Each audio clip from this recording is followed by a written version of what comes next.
Quality और consistent performance के लिए सिर्फ सिल्वर पंप्स एंड मोटर्स, नाम याद रखना। વધુ વિગતો પણ લઈશું આપણે ખાસ અત્યારે ફિલહાલ જે રીતે પરિસ્થિતિ બની છે સંવાદદાતા અમિત અત્યારે ફિલહાલ આપણી સાથે જોડાઈ રહ્યા છે.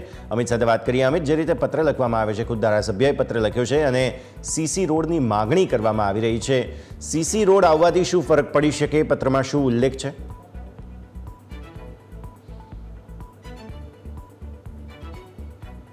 જી ચોક્કસથી આજે પૂર્વ વિધાનસભાના ધારાસભ્ય છે અરવિંદ રાણા, અને અરવિંદ રાણાએ સુરતના મેયરને જે પત્ર લખ્યો છે, આ પત્રમાં ચોંકાવનારી વાત એવી કરી છે કે સુરત એટલે કે મુખ્ય સુરત જે છે તેના મૂળ સુરતીઓ હવે જે મૂળ સુરત છોડીને અન્ય વિસ્તારમાં જઈ રહ્યા છે, કારણ કે અન્ય વિસ્તારનો વિકાસ થઈ રહ્યો છે અને મૂળ સુરતનો વિકાસ થઈ રહ્યો નથી. સુરતની શરૂઆત જે સેન્ટ્રલ ઝોન વિસ્તારમાંથી થઈ હતી અને સેન્ટ્રલ ઝોન વિસ્તારમાં જ વિકાસનું કામ ન થવાના કારણે હવે અહીંયાના લોકો જે હિજરત કરીને અન્ય ઝોનમાં જાય છે. એટલે કે આ વાત જે અરવિંદ રાણાએ લખી છે ખૂબ દુઃખદ વાત કહી શકાય, કારણ કે જે વિસ્તારથી સુરતનું નામ આખા વિશ્વમાં જાણીતું છે તે જ મૂળ સુરત અને મૂળ સુરતીઓ સાથે અન્યાય થતો હોવાની વાત કરી છે. સાફ સફાઈની વાત હોય કે પછી પાયાની સુવિધાઓની વાત હોય, કોઈ પણ પ્રકારની આવી સુવિધા છે અહીંયાના લોકોને મળતી ન હોવાની વાત છે અરવિંદ રાણા ધારાસભ્ય પત્રમાં કહી રહ્યા છે. એવું કહે છે અરવિંદ રાણાએ પત્રમાં એવું પણ લખ્યું છે કે કોટ વિસ્તારના લોકો વેરો ભરે છે, મૂળ સુરતીઓ જે વેરો ભરે છે તેમના વેરાના કરોડો રૂપિયાનો ખર્ચ અન્ય ઝોનના વિકાસ પાછળ થતો હોવાની વાત પણ તેમણે કરી છે. અહીંયાના વિસ્તારના લોકોને સારા રોડ રસ્તા નથી મળતા. આ ઉપરાંત જે ડામર રોડ બનાવવામાં છે વારંવાર તૂટી જાય છે અને આ રસ્તાઓ દર વર્ષે 2 વર્ષે રિકાર્પેટ કરવાના કારણે રોડનું સ્તર ઉપર આવી ગયું છે અને જે મકાનોના જમીન લેવલ હોય તે નીચા જતા જાય છે. આ ઉપરાંત લોકોને ઘણી અગવડતાનો પણ સામનો કરવો પડે છે. અહીંના સ્થાનિક લોકોની પણ એવી માગણી છે કે વર્ષોથી આ વિસ્તાર સુરત મહાનગરપાલિકામાં ભળ્યો હોવા છતાં પણ અહીંયા વિકાસ થતો નથી. મહત્વની વાત એ છે કે આ વિસ્તારમાં એક પણ સુરત મહાનગરપાલિકા સંચાલિત અંગ્રેજી મીડિયમની શાળા નથી, સુમન શાળા નથી, છતાં પણ સુરત મહાનગરપાલિકા અન્ય ઝોનનો વિકાસ કરીને વિશ્વ સ્તરે સુરતનું નામ ઊંચું કરે છે, પરંતુ મૂળ સુરતી સાથે અન્યાય કરતા હોવાની વાત જે ધારાસભ્યએ પત્રમાં લખી છે આ ચોંકાવનારી વાત છે કે મૂળ સુરતીઓ સાથે જ સુરત મહાનગરપાલિકા વર્ષોથી વેરો લઈને અન્યાય કરી રહી છે. ત્યારે હવે આ અન્યાય દૂર કરવામાં આવે અને સુરતના સેન્ટ્રલ ઝોન વિસ્તારમાં આવતા અને મૂળ સુરત જે છે તે સુરતીઓ જે જગ્યા પર રહી રહ્યા છે તે વિસ્તારનો વિકાસ કરવામાં આવે તેવી વાત કરવામાં આવી છે. આ ઉપરાંત તમામ જે લોકો છે તે લોકોને આરસીસી રસ્તાની સુવિધા આપવામાં આવે, જેથી કરીને તેમને ખાડાનો સામનો ન કરવો પડે કે અગવડતાઓનો સામનો ન કરવો પડે, કારણ કે છેલ્લા 10 વર્ષથી અલગ અલગ પાઇપલાઇનો નાખવાના નામે રસ્તાઓ ખોદવામાં આવે છે. ક્યારેક ડ્રેનેજ લાઇન નાખવાના નામે તો ક્યારેક જે પાણીની પાઇપલાઇન નાખવાના નામે રસ્તા ખોદવામાં આવે છે. ત્યારબાદ અહીંયાના લોકોને મુશ્કેલીનો સામનો કરે છે. એક તરફ મૂળ સુરત એટલે કે સેન્ટ્રલ ઝોન વિસ્તારની ગલીઓ સાંકડી છે અને આ સાંકડી ગલીઓમાં પણ જો ખોદકામ કરવામાં આવે તો રસ્તો બ્લોક થઈ જાય છે. આ સાથે જ જે ઘણી પણ એવી સુવિધા છે કે અન્ય ઝોનના લોકોને આપવામાં આવી છે. વેસુ, કતારગામ, વરાછા, સરથાણા જેવા વિસ્તારોને ઘણી સુવિધા આપવામાં આવે છે. આ પ્રકારની કોઈ પણ જે સુવિધા હોય છે જે એવી સુવિધા કોટ વિસ્તારના લોકોને આપવામાં નથી આવતી અને એટલા માટે જ જે વેદના છે તે પત્ર સ્વરૂપે જે અરવિંદ રાણા ધારાસભ્ય છે તેમને વ્યક્ત કરી છે અને આ પત્ર સુરતના મેયરને લખ્યો છે. જો કે પત્રમાં એક એવી વાત તેમણે કરી છે કે ભાજપના પ્રદેશ અધ્યક્ષ અને કેન્દ્રીય મંત્રી CR પાટીલ દ્વારા આજે તમામ જે કોટ વિસ્તાર છે તેમાં આરસીસી રોડ બનાવવાનું કામ ઝડપથી શરૂ કરવામાં આવે તેવી સૂચના અધિકારીઓને આપી છે, છતાં પણ અધિકારીઓ કામ ન કરતા હોવાનો પણ ઉલ્લેખ તેમને પત્રમાં કર્યો છે. એટલે સુરત મહાનગરપાલિકાના સેન્ટ્રલ ઝોનના અધિકારીઓ મૂળ સુરતીઓ સાથે ક્યાંક ને ક્યાંક અન્યાય કરી રહ્યા છે અને આ અન્યાય હવે ધારાસભ્યથી સહન ન થતા તેમને પત્ર લખીને બળાપો કાઢ્યો છે. જી બિલકુલ અમિત, ખૂબ ખૂબ આભાર આપનો અમારા સાથે જોડાવા માટે અને આ સમગ્ર અપડેટ માટે. તો જે રીતે અહીંથી ખાસ પત્રમાં વિગતો સામે આવી છે તે વિગતો અત્યારે જુઓ.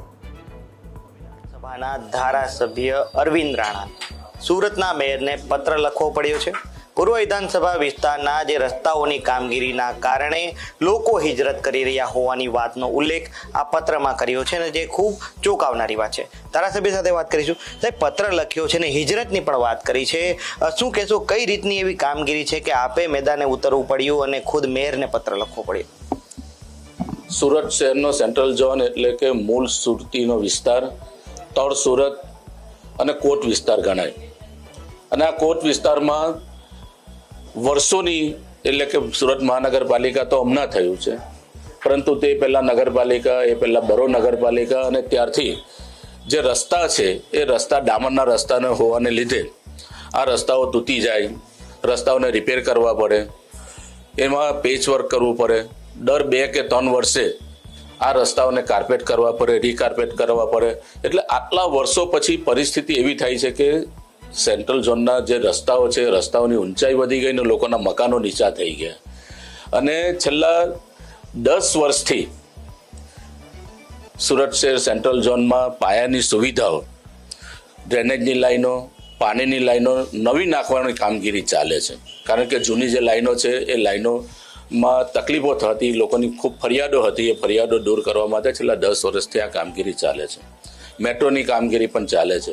એટલે લોકો એટલા ત્રાસી ગયા હતા અને લોકોની જે પરેશાની હતી એ પરેશાનીથી કેટલાક સેન્ટ્રલ ઝોનમાંથી લોકો પોતાના પરિવાર સાથે અન્ય ઝોનમાં પણ રહેવા ચાલ્યા ગયા છે. ત્યારે આ રસ્તાઓ સીસી રોડ કરવામાં આવે તો જ આનો એક કાયમી નિકાલ છે. અને એટલા માટે એની રજૂઆત સ્થાનિક લોકોએ, સ્થાનિક વિસ્તારના ચૂંટાયેલા પ્રતિનિધિઓએ પણ અમારા ભારતીય જનતા પાર્ટીના પ્રદેશના અધ્યક્ષ આદરણીય શ્રી CR પાટીલ સાહેબને કરી હતી. અને CR પાટીલ સાહેબની સૂચનાથી સેન્ટ્રલ ઝોનના વિસ્તારના લોકોની લાગણીને ધ્યાનમાં રાખીને તે વખતના અમારા સ્થાયી સમિતિના અધ્યક્ષ આદરણીય શ્રી પરેશભાઈ પટેલને એમને સૂચના આપી હતી. અને સૂચનાથી સુરત શહેરના સેન્ટ્રલ ઝોનના 9 મીટર કે તેનાથી નાની પહોળાઈના તમામ રસ્તાઓને CC રોડમાં કન્વર્ટ કરવાનું સુરત મહાનગરપાલિકાએ નીતિ વિષયક નિર્ણય લીધો હતો. અને એના ભાગરૂપે સુરત શહેરના તમામ રસ્તાઓ પણ 9 મીટર કે તેનાથી નાના રસ્તાઓ અત્યારે CC રોડ બન્યા છે. ત્યારે તમામ રસ્તાઓ સેન્ટ્રલ ઝોનના CC રોડમાં કન્વર્ટ કરવામાં આવે એવી લાગણી છે. અને એ લાગણીની વાચા આપવાનું કામ એ આ પત્ર દ્વારા મેં કર્યું છે. ચૂંટાયેલા પ્રતિનિધિઓની પણ એવી લાગણી છે. એક આક્ષેપ પણ થયો હતો વિપક્ષ દ્વારા કે 250 કરોડના રસ્તા 3 વર્ષમાં બન્યા છે, એટલે કે તમામ ખર્ચ આવ્યો છે કર્મચારી પાછળ, રસ્તા પાછળનો. આ હલકી ગુણવત્તાના રસ્તા દર વર્ષે તૂટે છે, એની પાછળ આટલા કરોડો રૂપિયા ખર્ચાય છે, તો કોની બેદરકારી છે? આમાં ડામરના રસ્તાઓ જે છે એ ડામરના રસ્તાઓમાં આ પ્રશ્ન રહેવાનો જ છે, રહે જ છે. અને એના કાયમી નિકાલ જો કરવો હોય તો સિમેન્ટ કોન્ક્રીટના રસ્તા બનાવવા જોઈએ. આપણે સૌ જાણીએ છીએ કે હાલમાં જે રસ્તાઓ જે બને છે, માનો કે હાઈવે, તો હાઈવેના રસ્તાઓ પણ પહેલાં ડામરના રસ્તાઓ બનતા હતા, હવે CC રોડમાં કન્વર્ટ થાય છે.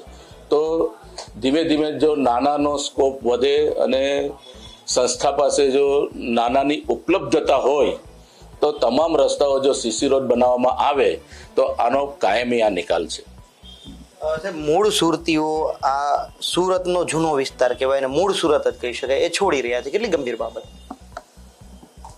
પાયાની સુવિધાઓ ઊભી કરવા માટે છેલ્લા 10 વર્ષથી જે કામગીરી ચાલે છે, આ કામગીરી હવે પૂર્ણ થવાને આરે છે. અને તમામ કામગીરી પૂર્ણ થાય તો હવે છેલ્લી કામગીરી આવે છે રસ્તાની. અને એટલા માટે જ અમે કહીએ છીએ કે આનો કાયમી નિકાલ જો હોય તો આ તમામ રસ્તાઓ CC રોડમાં કન્વર્ટ કરવામાં આવે. સુરત શહેરના સેન્ટ્રલ ઝોન વિસ્તારના લોકો વર્ષોથી સુરત મહાનગરપાલિકાનો વેરો ભરે છે, પરંતુ પાયાની સુવિધાઓ એવી ઉપલબ્ધ અહીંયા કરી શકતા નથી. તો તમામ રસ્તાઓને CC રોડ કરવામાં આવે તો આ નાનાનો પણ સદુપયોગ થઈ શકે. એટલા માટે અમારી આ બધાની લાગણી છે. ચોક્કસથી આ હતા પૂર્વ વિધાનસભાના ધારાસભ્ય અરવિંદ રાણા, કે તેમને સ્પષ્ટપણે જણાવ્યું કે જે સુરત કહી શકાય, મૂળ સુરત કહી શકાય, એ જ વિસ્તારમાં હાલ પાયાની સુવિધાનો અભાવ છે. છેલ્લા 10 વર્ષથી આ પાયાની સુવિધાઓ ઊભી કરવા માટે મનપા પ્રયાસો કરી રહી છે, પરંતુ હવે જે રોડ રસ્તાનો પ્રશ્ન છે તે CC રોડ બનાવવામાં આવે તો જ તેનો નિવેડો આવી શકે છે. અને મૂળ સુરતીઓ જે કહી શકાય તે મૂળ સુરત ન છોડે તેવા પ્રયાસો કરવા માટે હાલ ધારાસભ્ય છે તે મેદાને આવે છે. કેમેરા પર્સન કેસી વગા સાથે તમે ધ્રુપાપરા, ન્યૂઝ કેપિટલ, સુરત. 1995 થી ભારતીય જનતા પાર્ટીનું સુરત મહાનગરપાલિકામાં શાસન છે. અરવિંદભાઈ રાણા પોતે 3 ટર્મ કોર્પોરેટર તરીકે રહ્યા, સ્થાયી સમિતિના અધ્યક્ષ તરીકે રહ્યા, 2 ટર્મથી ધારાસભ્ય છે. પરંતુ દુઃખ એ બાબતનું છે કે જે સેન્ટ્રલ ઝોનના મૂળ સુરતીઓ, અસલ સુરતીઓ, કે જેમને આ સુરત શહેરના વિકાસમાં સૌથી મોટી વિકાસની હરણફાળમાં યોગદાન આપ્યું છે, એ સુરતી પ્રજા સાથે ભારતીય જનતા પાર્ટીના શાસકો અન્યાય કરે છે. છેલ્લા 15 વર્ષથી જે સેન્ટ્રલ ઝોન સાથે અન્યાય થઈ રહ્યું છે, જે પ્રજા સાથે અન્યાય થઈ રહ્યું છે સતત, એ બ્રહ્મ જ્ઞાન આદરણીય શ્રી અરવિંદભાઈ રાણાને 15 વર્ષ પછી થયું. હવે મહત્વપૂર્ણ ઇનપુટ જે સામે આવી રહ્યા છે, જુઓ, દર વર્ષે રસ્તાઓ ખોદી દેવામાં આવે છે અને રસ્તા પર ખાડાનું સામ્રાજ્ય જોવા મળે છે. લોકોએ પણ રસ્તાની કામગીરી બાબતે બળાપો કાઢ્યો. અમે મૂળ સુરતીઓ છતાં અમારા વિસ્તારનો વિકાસ નથી થતો તેવું તેઓ કહી રહ્યા છે. તેઓ કહી રહ્યા છે કે રસ્તાઓ સાંકડા છે અને દર વર્ષે રસ્તા પર ખાડાઓ પડે છે. અમે અન્ય વિસ્તારમાં જઈએ તો વિકાસ સારો દેખાય છે, પરંતુ અમારા વિસ્તારમાં વિકાસ નથી. ત્યારે કચરા ઉઠાવવાથી લઈને રોડ રસ્તા જેવી પ્રાથમિક સુવિધાઓનો મૂળ સુરતીઓ સાથે અન્યાય થઈ રહ્યો છે તેવું પણ નિવેદન સામે આવ્યું. સુરતના પૂર્વ વિધાનસભાના ધારાસભ્ય અરવિંદ રાણાએ મેયરને પત્ર લખ્યો છે અને જે માગણી કરી છે ચોંકાવનારી માગણી છે, કારણ કે મૂળ સુરત જે વિસ્તાર છે અને મૂળ સુરતીઓ છે તેમની સાથે અન્યાય થતો હોવાની વાત આ પત્રમાં છે. કારણ કે મૂળ સુરત કહેવાતા જે વિસ્તારો છે તેમાં રોડ રસ્તાની સારી સુવિધા નથી. આ ઉપરાંત અન્ય સુવિધાઓને લઈને પણ અન્યાય થતો હોવાની વાત છે અને તેને જ લઈને પત્ર લખાયો છે. ત્યારે લોકો પણ આપણી સાથે છે. શું કહેશો, હાલ મૂળ સુરતને સુવિધા આપવાની વાત છે, કેટલી તકલીફો પડે છે ચોમાસામાં કે પછી સાંકડા રસ્તાઓના કારણે કે પછી અન્ય જે સુવિધાઓ નથી તેના કારણે? હવે સુવિધામાં એવું છે કે જ્યારે વરસાદ પડે ત્યારે ખાડા અને એ બધું આવી જાય છે, પડી જાય છે. હવે આ જે ડામરના જે રોડો છે એની જગ્યા પર તમે જો આરસીસીના રોડો કરી દો તો એ ઘણી સારું પડે. હવે અમારે અહીંયા રહેવું પણ બહુ મુશ્કેલ પડે છે અને આ કારણથી અમારે બીજા વિસ્તારમાં જવું પડે એવું થઈ ગયેલું છે. હવે વિસ્તાર છોડીને બહારના વિસ્તારમાં જવું પડે એવું થઈ ગયું. હવે આવી ઘડી કચરાની પણ બહુ રામાયણ છે ને ગમે ત્યાં બધો કચરો ફેંકે છે. હવે કચરા માટે પણ તમે કરો તો વધારે સારું. આ એક વાડી ફળિયા વિસ્તારની અંદર પણ એ પ્રોબ્લેમ છે અને ગોલવારવાળા વિસ્તારમાં પણ એ પ્રોબ્લેમ છે. ખાલી આ રોડ પર આ જે અમનાબાઈનું છે તે જ થોડું ઘણું સારું લાગે છે. બાકીના મોલ્લા વિસ્તારમાં બી જો તમે જુઓ તો ઘણું ગુબર ગાબર ને એવું થાય કે આપણે એ મોલ્લામાં બી કેવી સબ જઈ શકીએ. મૂળ સુરત અને મૂળ સુરતીઓ તમે છો, છતાં તમારા જ વિસ્તારનો વિકાસ નથી અને બીજા વિસ્તારનો વિકાસ થાય છે, આમ કેટલું દુઃખ થાય? હા, એ તો છે. હવે એમાં એવું છે કે માનો કે અમે જ્યાં રહીએ ત્યાં વિકાસનો કોઈ એ જ નથી. બીજું કોઈ વિકસિત જ નહીં રોડ રસ્તાનું. એમ અન્ય લોકો સાથે પણ વાત કરીશું. શું કહેતો, કેટલું દુઃખ થાય કે તમે મૂળ સુરતીઓ છો, તમારા જ વિસ્તારનો વિકાસ નહીં ને બીજા વિસ્તારનો વિકાસ થાય તો? દુઃખ તો એટલું ઘણું સારું થાય કે ગામડા વિસ્તારમાં અમે જઈએ છીએ ગાડી લઈને જે ટુરિસ્ટ કરવા, તો એટલો સુંદર રસ્તો બનાવેલો છે ગામનો કે જે મેઇન કોર્ટ વિસ્તાર તેનો રસ્તો નહીં બની શકે. ને અમારા જ ધોરણના ધારાસભ્ય તેમને બી કેટલો દુઃખ થાય કે અમારા રોડ રસ્તા કેટલા ખરાબ રીતે થાય છે. તેના માટે હું મારે એટલી ખાતરી વિનંતી છે કે રોડ રસ્તા અમારી કોર્ટ વિસ્તારમાં બનાવી શકે ને સારી રીતે કરી શકો. સુરત મ્યુનિસિપાલિટી કોર્પોરેશનને એટલું કહેવાનું મારું આગ્રહ છે કે અમારી કોર્ટ વિસ્તારમાં રોડ રસ્તો મોલ્લાવાસીઓને જણાવો કે ઉઠાવી શકો છો, બનાવી શકો છો, નવા રોડ રસ્તાને અમને આપી શકો સારી રીતે રોડ રસ્તા. એમ કે દર વર્ષે જે ખોદકામ થાય છે ને તેનાથી તો અમને લોકોને બહુ જ તકલીફ પડે છે. જાણે કે છોકરાઓ પડી જાય છે, સ્કૂલ જવા માટે બી એટલી તકલીફ પડે છે. સ્કૂલની રિક્ષાઓને વાહનોને એટલી તકલીફ આવી જાય છે કે એ લોકો સ્કૂલે મોડી જઈ શકે છે. એટલો કોટ વિસ્તારમાં ટ્રાફિકનો સમસ્યા બી એટલું બધું થઈ જાય છે. ચોક્કસથી ફરીથી તમને પૂછીશ, કોટ વિસ્તારમાં આટલી બધી સમસ્યા છતાં 10 વર્ષથી એવું કહે છે કે મનપા કામગીરી જ કરે છે. કઈ રીતની કામગીરી અહીંયા તમને જોવા મળી? અહીંયા તો એટલી બધી ખાસ કામગીરી નથી. આ વર્ષે થોડું ઘણું કર્યું છે, બાકીને તો જે આગલા જે ગયા વર્ષનું જે બધું છે તે તો બહુ જ બેકાર હતું. હમણાં જ થોડું ઘણું આ સુધરું છે. તે બી રોડ વિસ્તારમાં જ તમે ગલીઓમાં તમે જાઓ તો એનું એ જ પોઝિશન છે ને એની એ જ રામાયણ છે. થોડું ઘણું જરાજુ લેટ થયું, બાકીને કંઈ નથી થયું. ચોક્કસથી આ હતા અહીંયાના જે સ્થાનિક લોકો છે, જે પૂર્વ વિધાનસભા એટલે કે સેન્ટ્રલ ઝોન વિસ્તારના રહેવાસીઓ છે. તેમની એક જ વાત છે કે મૂળ સુરત અને મૂળ સુરતીઓ સાથે પાલિકા અન્યાય કરે છે, ઓરમાયું વર્તન કરે છે.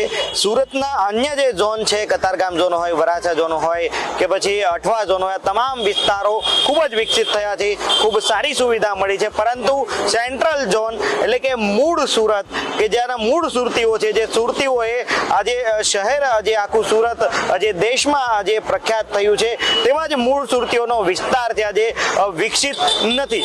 રોડ રસ્તાની ખૂબ મોટી સમસ્યા છે અને હવે જ્યારે ધારાસભ્ય મેયરને પત્ર લખતા હોય ત્યારે સમજી શકાય કે ધારાસભ્ય પણ કેટલા લોકોની ફરિયાદોથી પરેશાન થયા હશે કે તેમને ખુલીને આ વાત કરવી પડી કે છેલ્લા 10 વર્ષથી સુરત મહાનગરપાલિકા સેન્ટ્રલ ઝોનના લોકો સાથે અન્યાય કરે.